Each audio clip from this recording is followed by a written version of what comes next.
boys and girls. It's Ron Bass with another edition of the Ron Bass Show. Your source for, are you ready? Inspiration, rants, and some entertainment news as well. Guess who's with me today? Mr. Brett Atterbury, Mr. Marketing Guru himself. Hello. Hello. Glad to be here. Thank you, sir. It's been a while. It's been a couple of months. Yep. So hopefully our audience out there has been waiting to hear. Here we go. And for the people that haven't heard of us before, hopefully you'll enjoy the process. We do about 20, 25 minutes. Not a big deal. Well, I got a table full of topics, so we can't get to them all, obviously. Let's just pick one out and see how we can go from there. Table full of topics. Let's start with some rants. This really bugs me, like the whole food thing. Like, back in the day, you get a bag of chips and it was full. Now it's like half full, but it's even getting worse. Like, the other day I bought a box of crackers. Now Nabisco makes these crackers. I'm telling you, and I'm not exaggerating, I took a cracker out of the box and it literally crumbled in my hand. I mean, all I wanted to do was put like a little butter on it, maybe a little cream cheese. And I'm thinking, really? I mean, that's one of the biggest brands out there, right? How about charging a little bit more if you have to? Or how about just being interested enough in the consumer to give us a decent effing product? What's your thoughts on that? Well, the cracker's not supposed to crumble. No. Now, did you drop your groceries on the way home? No. No. Okay. Well, if you didn't drop your groceries and they weren't damaged in shipping to the store, then, yeah. It's ridiculous. You have every right. Now, I do agree with you on the chips when you open up the bag and you look down in there and it's not even half full. It's just ridiculous. It's insulting, really. So paying more, getting less, and Yep. an inferior product. So much for that. One of the other podcasts I talked about buying Jell-O, and it comes in like an 8-pack, and you take it off the shelf before you can get to the register. 2 or 3 of them fall out. It's just ridiculous. I mean, who's in charge of the packaging for that company? It doesn't make any sense to me how you could figure out. I mean, the package is so flimsy. How about just spending a couple extra cents and enclosing the dang thing, or making it just things like that really irk me, because you're paying good money for something, and there's no respect to the client. There's no respect to the consumer, right? I mean, it's bad enough we got to go in and buy things anyway to eat, right? In the old days, you had a farm, you raised crops and raised cattle, and you fed yourself, right? Yeah. But not in today's world. We got to go to the store, buy the food, and pay the dues, and pay the price, and put up. Here's another thing that bothers me. A lot of things bother me. I'm not a negative guy, but I like to analyze because I find it interesting that all these sorts of things go on out there and nobody wants to really talk about it. But I pick up on this stuff all the time, probably because I'm a business guy and I'm always sensing, efficiency and prices and profit and loss and ways to manage a business more effectively and efficiently and treat the client better, treat the customer better. I don't care if you're selling food, or in my case, being in the home repair business, taking care of appliance repair and heating and cooling, et cetera, et cetera. It's still a customer. If they're buying a can of beans versus they're buying an air conditioning system, they deserve the respect. They deserve respect. So at Walmart, I've talked about this before on other podcasts, when you go into the store and there's like hardly any space between the shelves and the register. So when you've got these self-checkouts, you've got people literally bunched up, and then people are trying to pass through to go shopping, and nobody knows where to stand, and there's like no numbering. How about like a numbering system? Number 1, number 2, number 3, like some kind of a line. Like the DMV? Yeah, but wait a minute, DMV is even worse. I went there the other day, and guess what?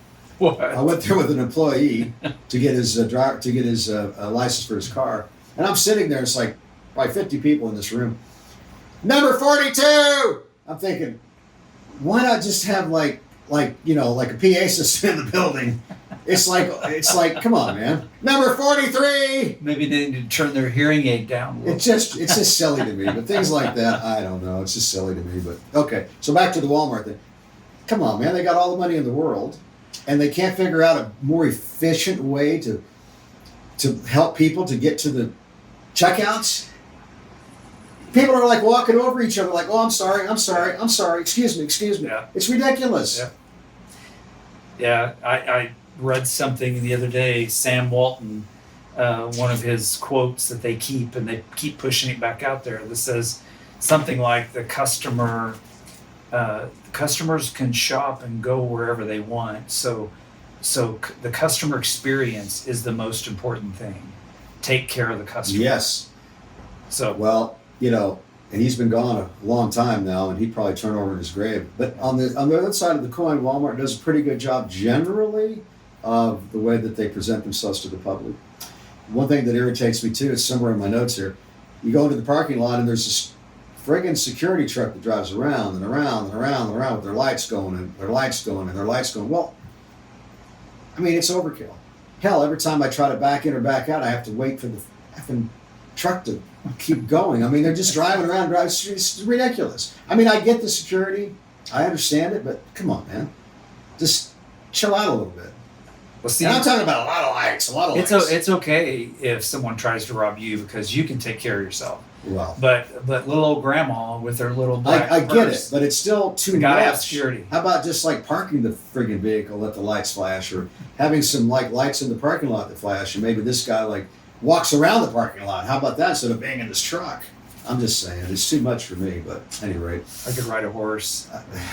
So, yeah, right. Yeah, I guess in New York they still have police on horses. Yeah, Maybe in some other cities too, huh? yeah. I don't know. I wonder how that works. I don't know. Is that an efficient way to police the crowd? I guess they can see higher up sitting on a horse, and they can Good go. They can go in a lot of places a vehicle can't. Okay, So maybe that's why. I don't know. interesting. Maybe we should look that up and talk about that next time, because I wonder how many cities actually still do that. I don't know. Probably the major cities, I would guess. Smaller cities surely wouldn't do that. Yeah. Okay, so we're talking about things that really irk me. Here's another thing that really irks me. A lot of things are, all day long I'm making notes about these things. Everywhere I go, everything I see so much all day long, but I'm really not a negative person. I'm really a very positive, optimistic guy, but I love pointing these things out because I bet 90% of the audience out there feels that they just don't talk about it. So in Springfield, Missouri, where we're at, I mean, the maintenance of Springfield, Missouri has declared war on the city. Everywhere I go, they're putting in new sidewalks, new traffic lights, new curbs, and I'm thinking, what a waste of money, because 99% of these things are still functioning, operational, and doing a good job. It's like a waste of money, and I don't know where the money's coming from, but probably from federal government, maybe funding or something. Another example of just wasteful spending. I mean, it's just crazy to me. Plus, it disrupts traffic. It's annoying. It takes your eyes off the road, off your car, when you're driving. I just don't really get it. Have you noticed that lately, by the way? I notice it all the time. All the time. Always have, but I think More now than ever. I don't think of it like that. I think of it like, okay, they're planning for the next 5 to 10 years. So I think they're making sure that they stay up, because if they don't, I don't agree it gets with that. to a point where they can't. I think it's just somebody that's been able to acquire these funds, whoever it is in management of the cities and counties and state, and they just said, screw it, we're just going to spend the money and we don't care. It's overkill. Probably the mayor was driving down the road and hit a pothole and said, "We got to Perhaps. fix this." Perhaps. Anyway, well, I could rant on and on, but let's get into some motivational discussion, because to me that's a very positive thing, to be able to inspire people, help people to get through their daily challenges. I always tell people that I think the most important thing is to learn to be comfortable with uncomfortableness. And so on a daily basis, Brent, we go through so much heck, whether it's husband or wife or child or employer or friend, or even within ourselves, we struggle with confidence and we struggle with self-image, and we want to be popular, so we buy new cars and we want to put on nice clothes and we want to work out. But in the end, really, I think that the best way to feel good about ourselves is through accomplishments. And I don't mean like necessarily major accomplishments. You can focus on, hey, I want to lose 5 pounds. Hey, I want to try to get a better job. I want to build my company. If you're in business for yourself, if you're a professional, I want to do a better job in my profession. I've got friends right now that have really worked so hard to become more successful in their profession. I've got one friend, my black belt, Luis Rubicava's wife. She's becoming a lawyer. First, she got her PhD. Now she's gone to law school. And this woman's almost 40, but she's worked for like 10 years to get to this point. And she's only got about 2 months to go. She'll graduate college, then she has to take her bar. She's already got a job with a patent law firm in the Carolinas, so she'll be moving there. And she just works so hard. But I've known her all these years, and I've seen such a change in her where she's gone from being almost insecure to become a very confident human being. And so I say that to say this, that accomplishment is such a big deal. And it doesn't have to be major, like that's a pretty major accomplishment. I've got another friend that I work out with at the gym. She just got her a doctorate, Dr. Jones, and she's probably in her mid-40s, worked hard her whole life. She was a parole officer and then a teacher. Now she still teaches college, but she's got her PhD. And you can just tell, when you're around somebody like that how they just handle themselves different. So accomplishment, not necessarily major accomplishments. Set a goal to become, like I'm in the martial arts business, to become a better martial artist, to learn how to fight. Not to be mean, but to defend yourself or to defend others that are less able to defend themselves. I think about that a lot too, that like a lot of my students, they're like, I want to win, I'm going to kill that. No, you need to be thinking about on the street how important it is to defend people that are not able to defend themselves. And I have other friends who say, I'm not going to get in the middle of a fray, I might get hurt. Well, that's our job, is to help people. That's why we train every day, to be able to diffuse a bad situation, particularly like if it's an old person or a disabled person or a woman against a man. That's not a fair thing. So accomplishment. Think about that. I have a goal card in my billfold, and on the back of that card, I always write down 2 goals. One is a personal goal, like I want to become more accomplished in this particular thing.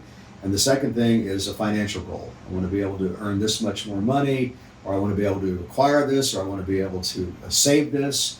And I date it for 1 year. I sign my name on the back of this business card, and I put a date on it. At the end of that year, if I haven't accomplished it, I change the date for another year. And I just did that at the first of the year because I hadn't accomplished those goals. I was closer. Yeah. I didn't give up. That's another thing. Never, ever give up on yourself, let alone your goals. Because sooner or later, if you don't quit and you don't give up, I'm telling you from personal experience, you're going to get further down the line. I'm not saying it's perfect. I'm not saying you're always going to reach your goals, particularly on time, but I promise you, you will get further if you don't give up and you stay consistent in trying to accomplish the goals. You got to work hard. I don't care if it's school or being an athlete or being a business guy or being a parent or being whatever it is. You have to stay true to the goal. And you know what? Whatever it takes to get to the goal.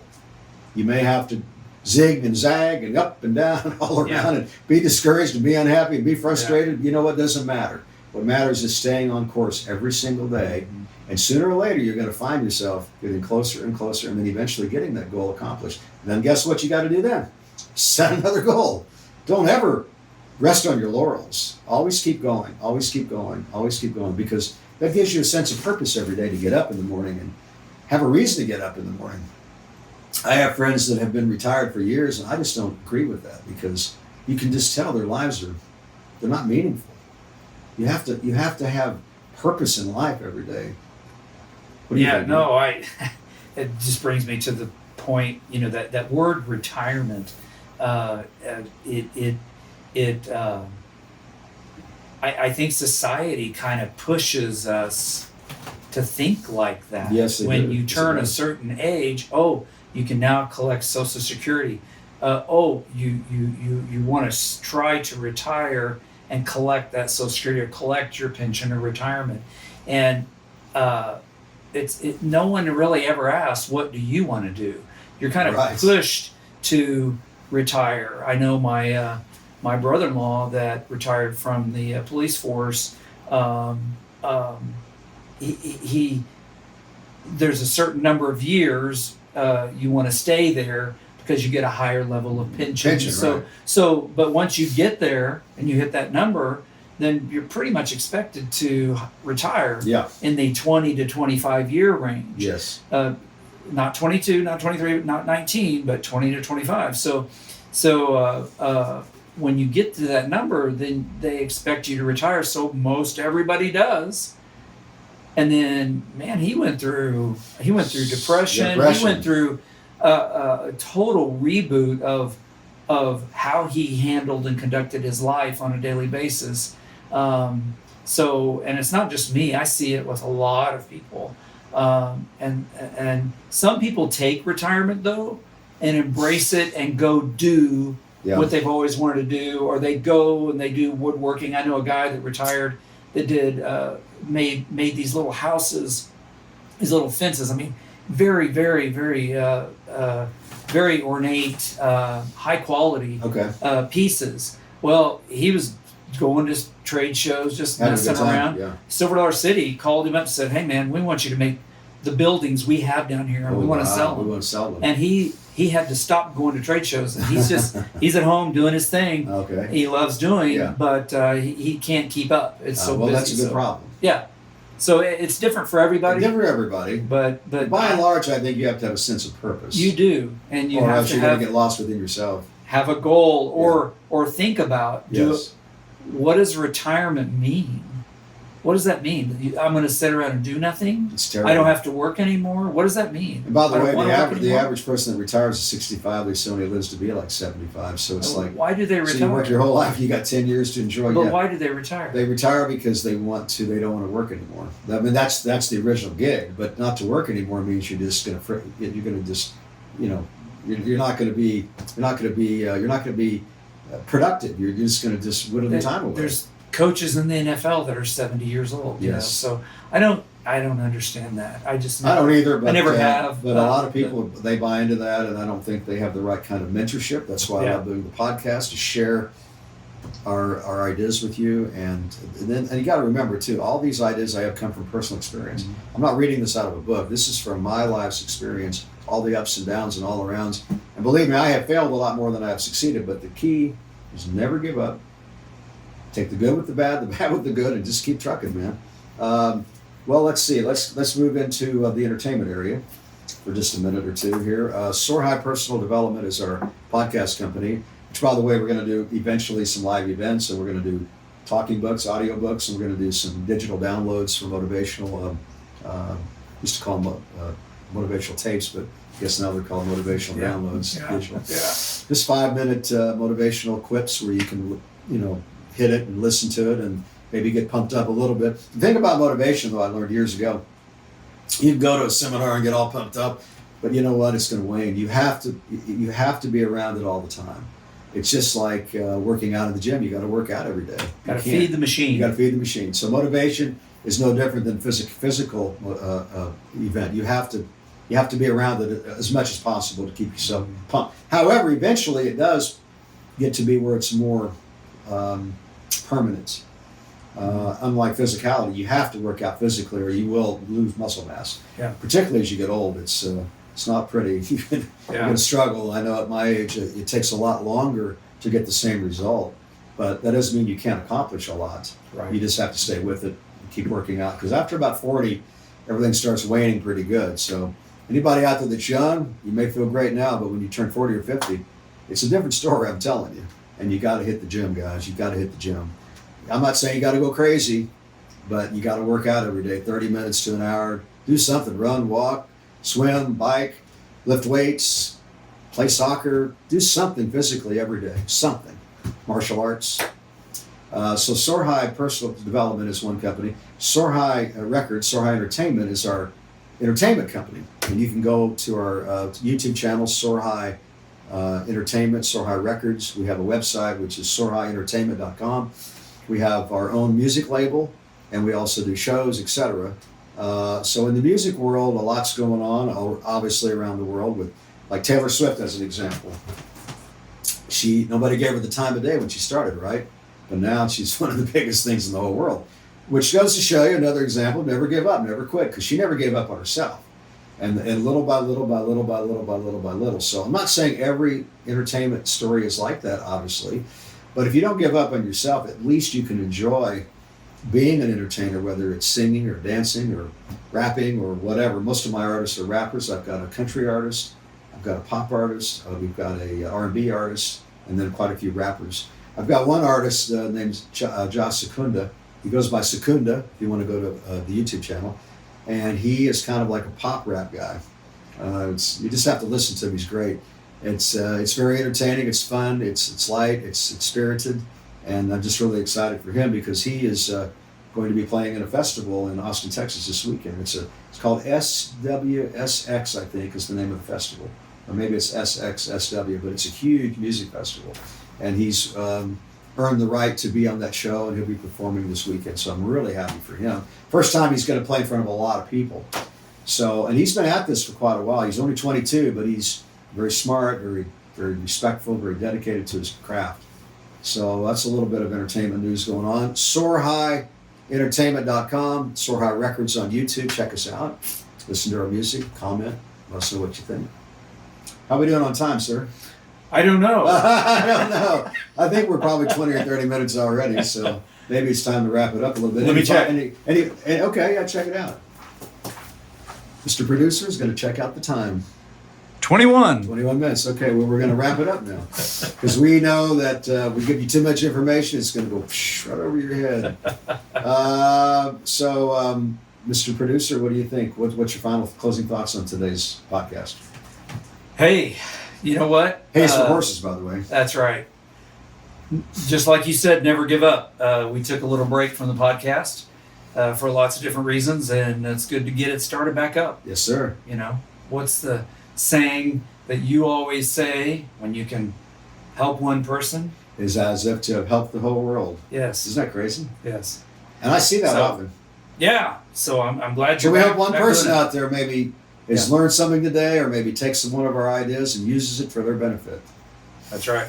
All right, guys. Well, until next time, just remember, if you don't give up, the stars will always line up. So until next time, always stay positive.